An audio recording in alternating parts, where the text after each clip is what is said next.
Are you a small business or entrepreneur who's considered getting into government contracting, but it seems a little bit difficult, maybe not the most easiest or intuitive? Don't worry, I got you covered. Click the link in the description below and download your GovCon Startup Kit. It has all the tools and resources you need to get started in federal government contracting. I'll catch you in your inbox.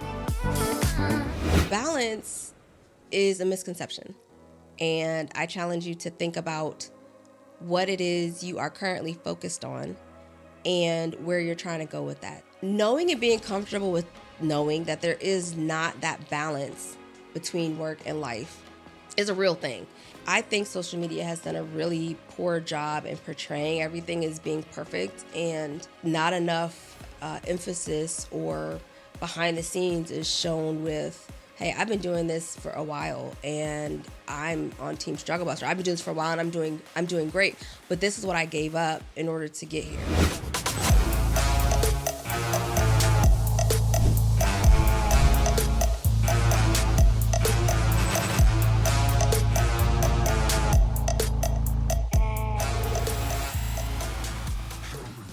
Welcome to another episode of She Built Success. I'm your host, Claudia, Bold Moves Besties. Today, we are talking about work-life balance, or in my opinion, the lack thereof. So let's jump right into it. So I've said it before, and I will say it again. I do not believe in balance. I believe there's always a give and a take. And what that looks like, for me at least in practice, is sometimes I am not able to commit my time when it comes to the nonprofit, or I need to pause and focus on family specifically because we have a lot of activity or schedules.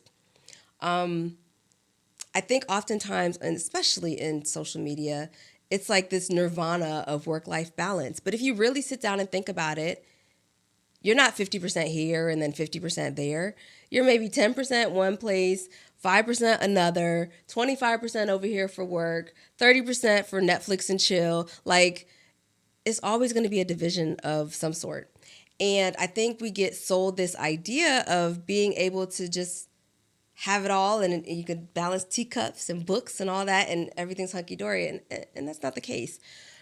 It really is about understanding what is the precedent or what's prevalent for you at that point in time.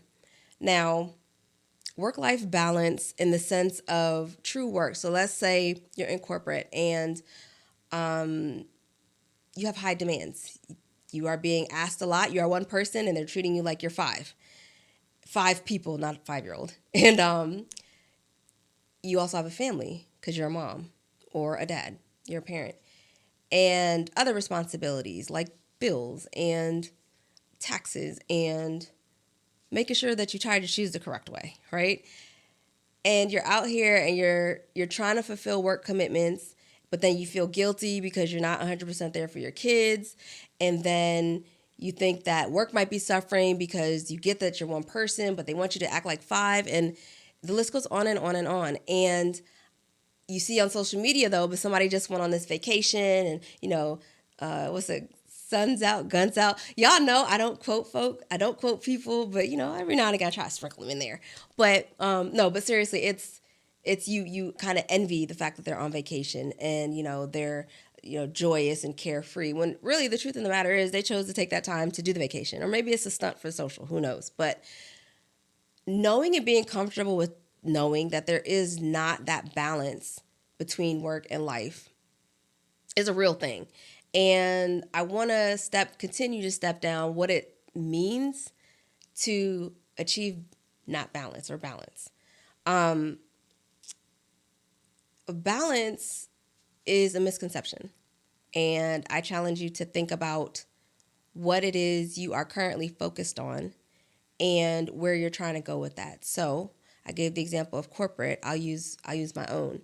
So right now I'm in a space, and I kind of mentioned the nonprofit, where I cannot focus on the nonprofit.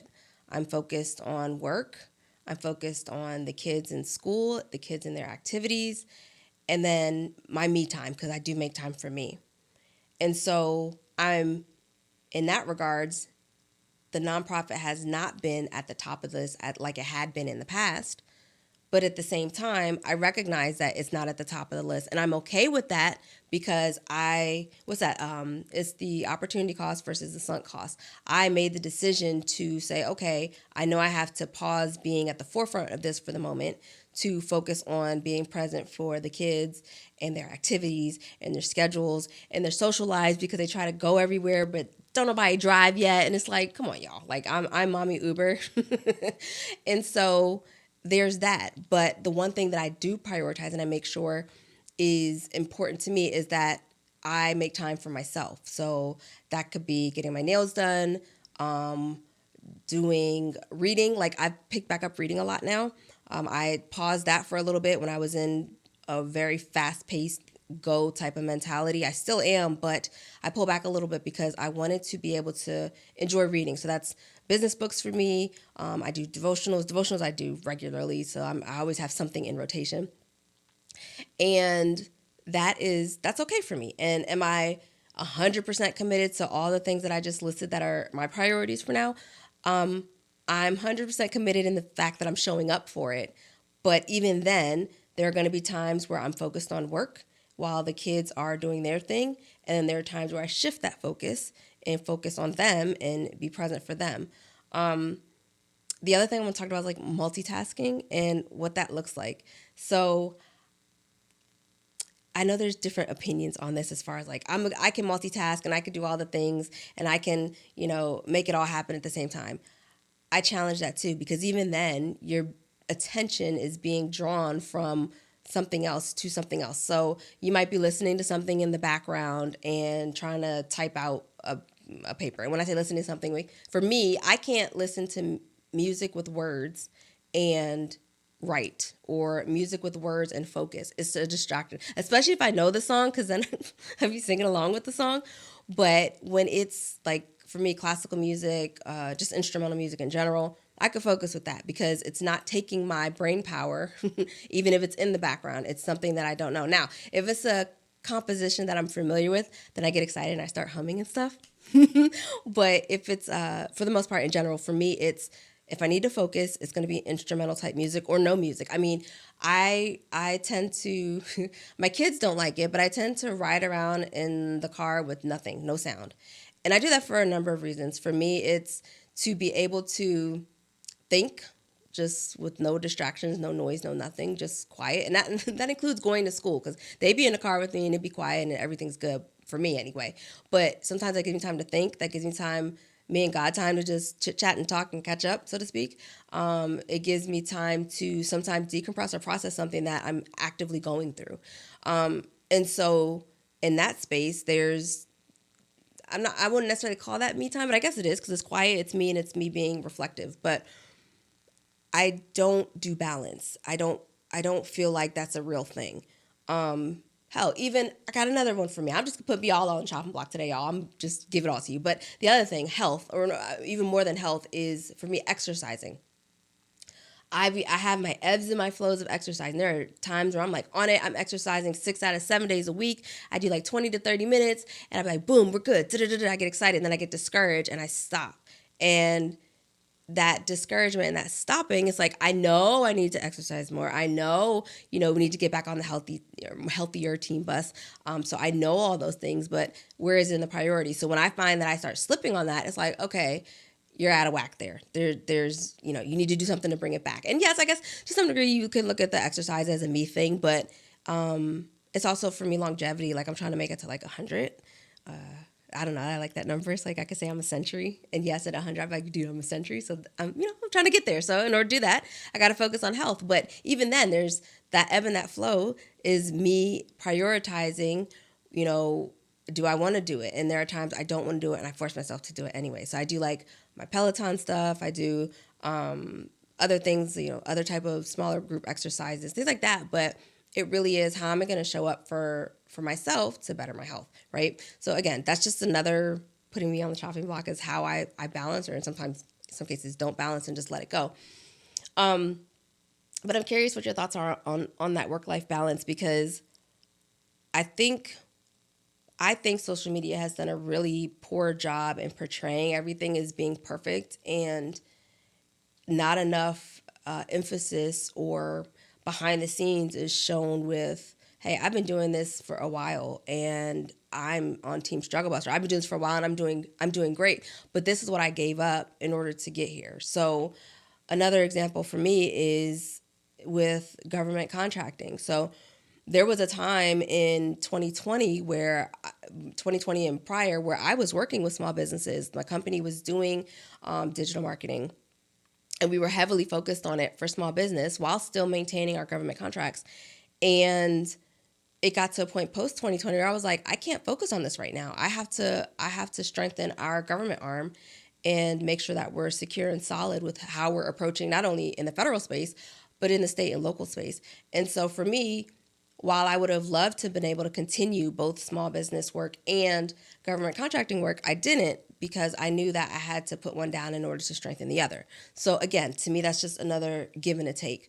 Now, I am happy to say, though, now I am coming back to small business and in the space of government contracting, helping small businesses get into government contracting. And so I'm excited for that. And so that's one of my newer initiatives, but excited because it's a focus again. Excited because I want to see small businesses win in government contracting. It's possible, especially in the services space. I mean, there's definitely product need in the government space as well, but especially in services. So to me, it's never going to be balanced. So as I'm focused on the small business government contracting and being able to help small businesses via coaching, y'all hear it here first, then it's something that I know is at the forefront. And so that's my focus versus heavily pursuing the government side right now. Now, I have a team behind me that is actually working on that and looking at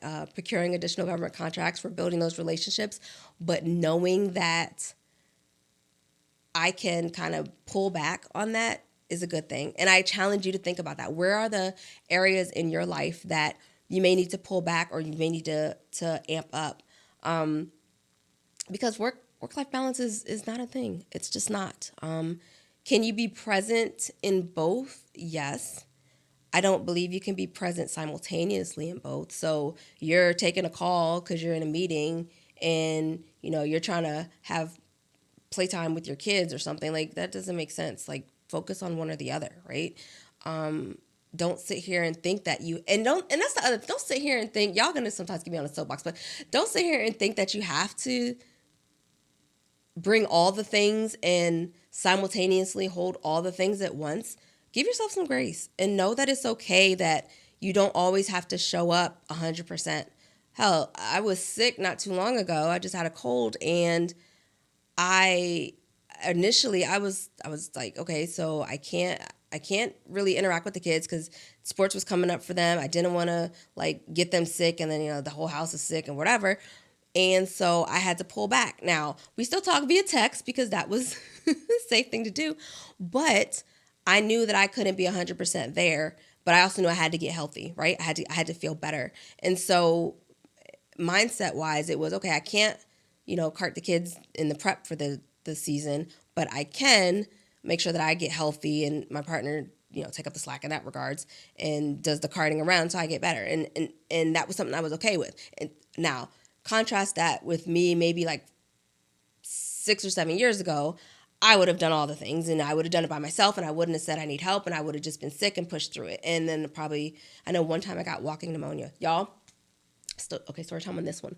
I was traveling internationally, and so I have allergies, and sometimes when you change different places, different seasons, for me it changes my allergies. So I'm sitting here, and I had this little cough. This is way pre-pandemic. This was 13 or something years ago, and I had this little cough, and I was like, whatever. And I remember my partner was like, well, you should go check that out. And I'm like, no, I'm okay. It's just my allergies.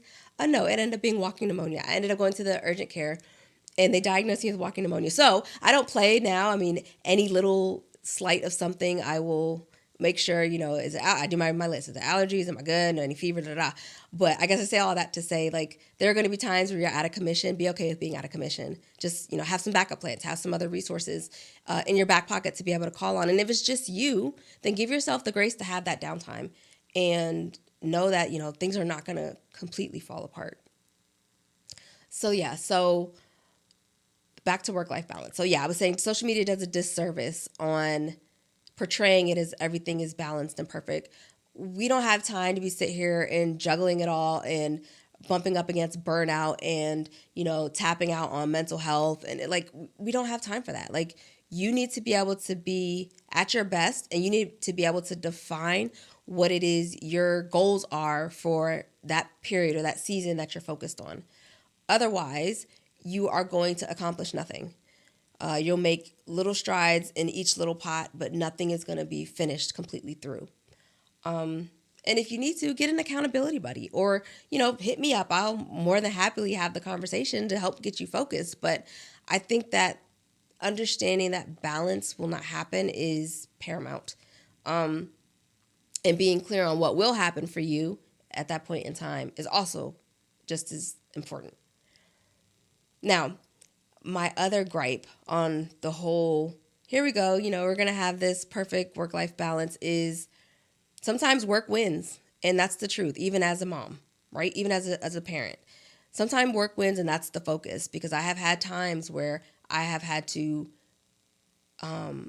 tell the kids to microwave something from the freezer because I don't got time to cook dinner because I'm preparing for a proposal, or we're trying to meet a deadline, or I have documents that I need to review, or whatever the call is for that point in time in my scope of work. But it's okay because I'm not doing it every day. And I mean, I'm not a McDonald's person. So if you're a McDonald's person, to each his own. But, stopping by the fast food spot. Okay, so you did it. Don't feel bad because you couldn't cook a healthy meal all 7 days of the week. Bye. Nobody got time for that. You can meal prep. That's not my jam. I'm not good at that. But, you can meal prep and do things like that. But again, it's where are your priorities? So if your priority is to meal prep for the week so that you and your family have stuff, then great. Then that's what you do. But if it's, I need to stop at the drive-thru because I don't have time to cook because it's a late night or a busy week, then that's okay too. Social media makes you feel like all bad, because you're not getting all the protein and all the vegetables, and your kids aren't, be washed up and cleaned and ready for bed for 7 o'clock. Now mine are teens, so it's a little later, but if you have younger ones.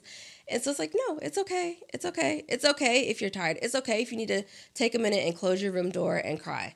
That is okay, because there is no such thing as balance. We all get frustrated. We all have our moments of, hey, is this really going to work? We all have our moments of questioning.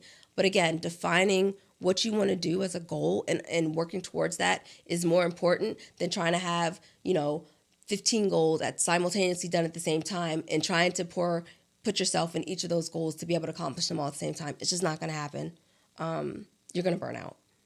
So, bold move bestie. I've said it. I've been kind of saying it throughout this episode. I want you to think about what your goals are for right now and how you will debunk the work-life balance myth and actually focus on and identify what it is you want to do for this point in time and what goals you're going to achieve. So that's your homework for today. You guys know I love to give homework. I'm not a teacher, but I'm a coach, so why not? Now, if you are interested in any capacity as a small business owner and getting into government contracting, I did talk about that. I definitely encourage you to hit me up in the DMs or click the link below in the description. Until next time, Bold Move Besties, I'll catch you on the next episode of She Built Success. Bye.